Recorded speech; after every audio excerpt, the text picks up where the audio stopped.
تو وہ فرماتے ہیں کہ میں اگر نبی پاک صلی اللہ علیہ وسلم سے یہ بات نہ سنی ہوتی نا کہ دھوکہ جو ہے وہ جہنم میں لے جاتا ہے، صحیح، اگر میں نے یہ نہ سنی ہوتی لَكُنْتُ مِنْ أَمْكَرِ النَّاسِ، میں دنیا کا سب سے بڑا جو ہے وہ لوگوں کو فریب دینے والا ہوتا، مطلب جو اللہ نے مجھے صلاحیت دی ہوئی، صحیح، تو گویا میں اپنی وہ صلاحیتیں لوگوں کے ساتھ ڈیلنگ میں نہیں استعمال کرتا. کیوں؟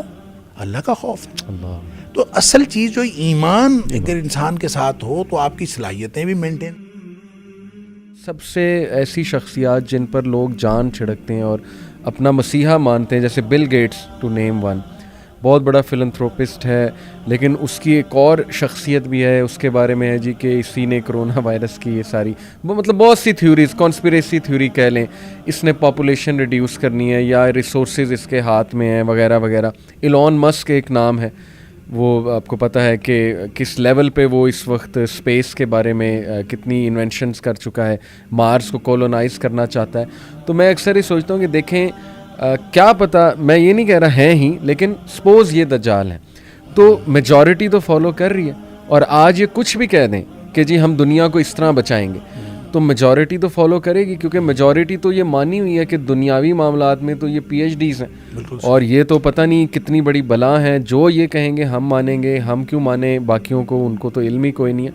تو میرا تو خیال وہ اس طرح کی بھی کوئی شخصیت دیکھیں ہوگا وہ جو کہ ماتھے پہ لکھا ہوا ہے نا کافارا، جی وہ ہر ایک کو نظر نہیں آئے گا، صحیح، وہ صرف ایمان والوں کو نظر آئے گا. اللہ اکبر، اللہ تعالیٰ اگر ایمان کی مضبوطی عطا فرمائے، پھر یہ فراست جو ہے نا، اتقِ بفراست المومن، تو مومن کی جو فراست ہے نا وہی دیکھ سکے گی کہ یہ شخص کیا ہے. صحیح، اور آپ دیکھیں اس دنیا میں ہم چھوٹے چھوٹے لوگوں سے دھوکہ کھا جاتے ہیں، بالکل بالکل، اور ہم یہ مطلب سیل پرچیز میں کوئی چیز لینی ہوتی ہے، کوئی بیچنی ہوتی ہے، ہم دھوکہ کھا جاتے ہیں. صحیح، اور یہ دھوکہ دینے والے ہر دور میں رہے ہیں. بالکل ٹھیک، اور یہ جو تیزی، تراری، چالاکی، ہوشیاری لوگوں کے ساتھ ڈیل کرنے میں، ہم کہتے ہیں بڑا سمارٹ ہے وہ جی چلتا، جی، یہ سارا کا سارا بے ایمانی کے بے علاوہ. ایمانی، اور یہ بعض اوقات لوگوں کو اللہ تعالیٰ نے صلاحیت دی ہوتی ہے کہ آپ ظاہر ہے آپ کو اللہ تعالیٰ نے صلاحیت جو دی ہے مجھے نہیں دی.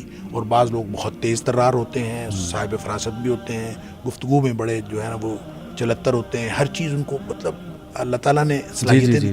ان کو کہاں استعمال کرنا ہے یہ ایمان کے ساتھ ریلیٹ کرتا ہے. اللہ، دیکھیں ایک صحابی تھے غالباً قیس بن سعد، صحیح، غالباً اس کا نام اگر میں بھول نہیں رہا، رضی اللہ تعالیٰ. صحیح، تو وہ فرماتے ہیں کہ میں اگر نبی پاک صلی اللہ علیہ وسلم سے یہ بات نہ سنی ہوتی نا کہ دھوکہ جو ہے وہ جہنم میں لے جاتا ہے، صحیح، اگر میں نے یہ نہ سنی ہوتی لَكُنْتُ مِنْ أَمْكَرِ النَّاسِ، میں دنیا کا سب سے بڑا جو ہے وہ لوگوں کو فریب دینے والا ہوتا، مطلب جو اللہ نے مجھے صلاحیت دی ہوئی. صحیح، تو گویا میں اپنی وہ صلاحیتیں لوگوں کے ساتھ ڈیلنگ میں نہیں استعمال کرتا. کیوں؟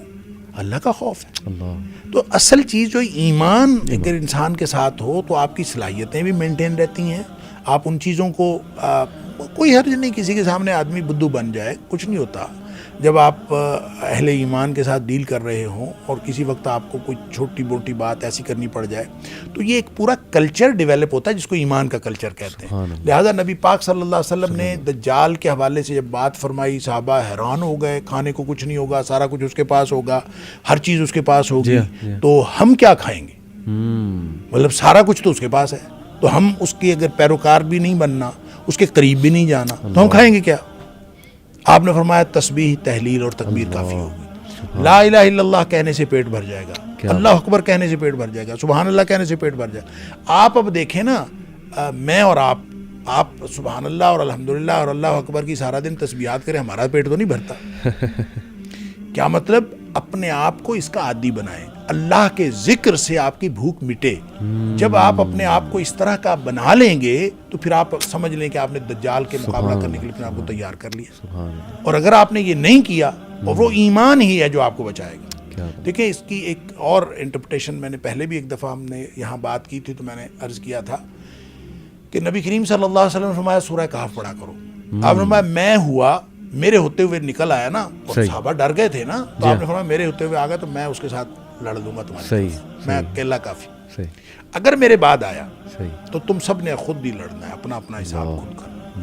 البتہ آپ نے یہ فرمایا کہ سورہ کہف جو ہے نا وہ پڑھا کرو, یہ تمہیں فائدہ دے گی. اور خاص طور پر پہلی 10 آیات کی بات کہ پہلی 10 آیات جو ہیں وہ پڑھو. جس نے یہ یاد کر لی, یہ پڑھ لی, وہ دجال کے فتنے سے محفوظ رہے گا. صحیح.